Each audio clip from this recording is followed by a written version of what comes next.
na mauna ko sila yung mga ano, parang awa nyo na.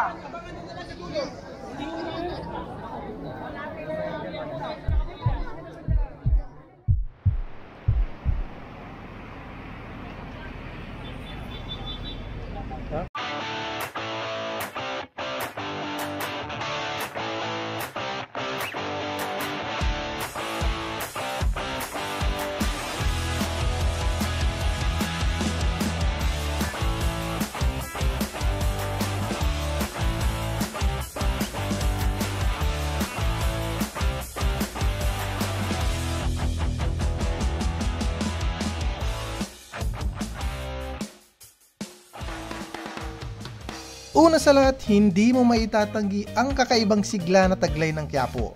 Ang mga kalsada ay puno ng buhay at sa bawat sulok may mga nag-aalok ng kani-kanilang mga paninda. Ang mga bangketa ay parang likhang sining ng sariwang prutas at gulay.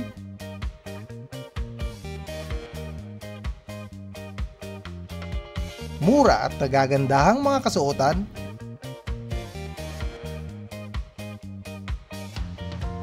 At sari-sari pang mga produkto.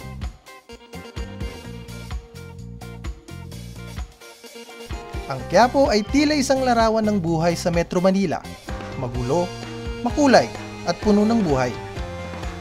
Subalit sa likod ng magulong kalsada at masalimuot na trapiko, may mga kwento at kaganapan dito na nagbibigay kahulugan sa puok na ito. Sa pusod ng Quiapo, makikita natin ang Basilika ng Itim na Nazareno. Ito ay hindi lamang isang simpleng simbahan. Ito ay isang simbolo ng pananampalataya at pagkakaisa ng mga Pilipino. Ang simbahang ito ay puno ng kwento ng himala at panalangin kung saan ang mga deboto ay nagpupunta upang magpasalamat, humingi ng tulong at ipahayag ang kanilang pananampalataya.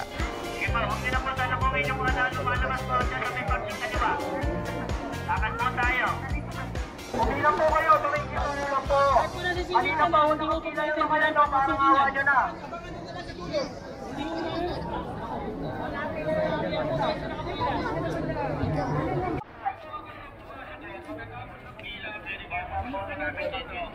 Pinaunahin po muna namin ang pila. Priority po kasi sila kanina pa po kasi at mga yan. Konting bilis lang naman po sa mga nakapila. Sige po, bandang harapan po ang preso natin, bandang harapan po.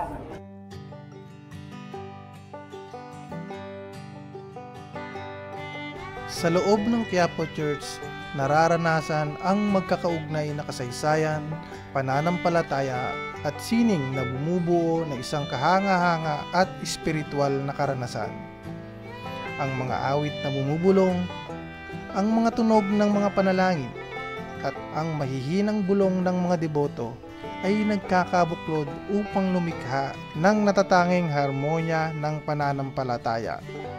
Dito, ang mga tao mula sa lahat ng uri ng buhay ay nagpupunta upang mag-alay ng kanilang mga panalangin at humanap ng ginhawa sa kanilang mga pinakamalalim na pangangailangan.